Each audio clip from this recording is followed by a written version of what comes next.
Well, he's got a good start on this thing, but the thing about modern street rods today is there's a lot of rod ends that are used on them, and of course that can lead to problems if you don't know exactly what you're doing. So it's easy to get the wrong rod ends for the wrong application. So to stay out of problems, what we've done is we've invited a good friend of ours, Bob Douglas from RodEnd Supply, to come and give us some of the inside information on these rod ends. Bob, come on in.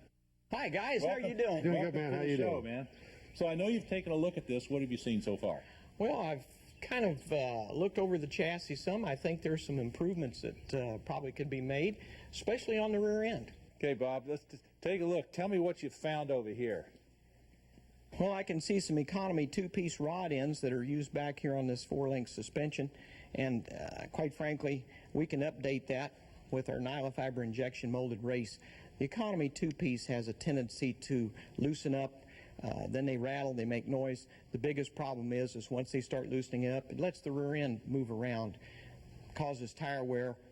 The drivability of it reacts a little different. Well, they probably came in the kit. They don't have to accept it. Looks like you got a fix right here. Yep, it takes 3 for this side, and there they are. I'll start pulling this apart. Okay, now you got some stuff over here, Bob, I wanted to take a look at.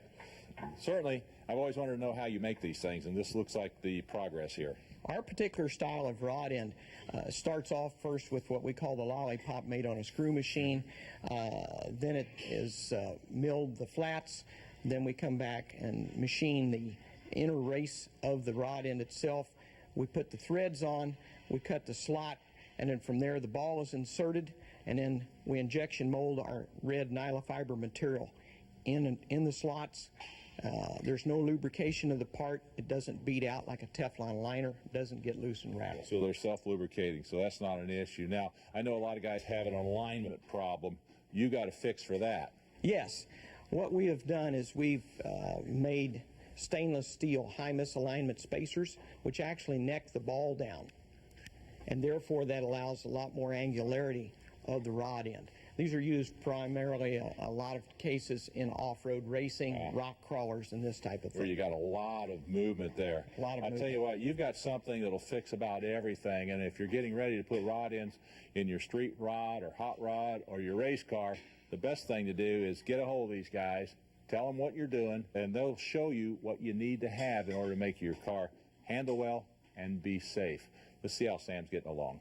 All right, now you can see I put in the rod ends from RodEnd Supply. Look at the difference. These are already rattling, by the way. Don't put up with what comes in the kit. Get yourself some good safe ones. Remember, this is your suspension, your steering, it's your life. I'm going to put all these joints on, change them on that panded rod, and it's going to look great.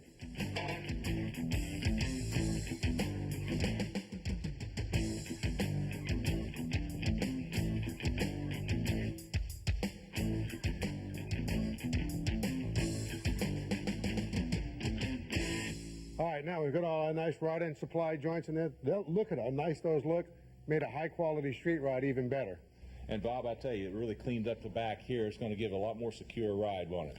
Absolutely. A secure ride, better tire wear, and also it'll be quieter. And a safer ride. Now, you got some other things over here that I still wanted to ask you about. You know, one of the things I noticed, you've got these swedge tubes here. It looks like you got them in steel and aluminum, plus weld-in bungs. Now, this unit right here, what is that? That's a rod eye. A lot of the drag racers use those on the front of a four-link. It takes away the wear belt, so there's no slop. Good deal. And okay, you got your clevis pins here. Now, I noticed you got this big rod eye, but this little bitty tiny one. What in the world do you use that for? This rod end, the small one, is made for Disney for their animation characters that they make. That has a 440 hole in the ball and a 540 thread. Boy, that's tiny. Very small. Yeah. The big rod end has an inch hole and an 1.25 thread, of course used on monster trucks and all. So you can see he supplies rod ends for just about every application. Well, Bob, we appreciate you stopping by. That's all the time we have for this week. See you next time on Motorhead Garage. Bye-bye.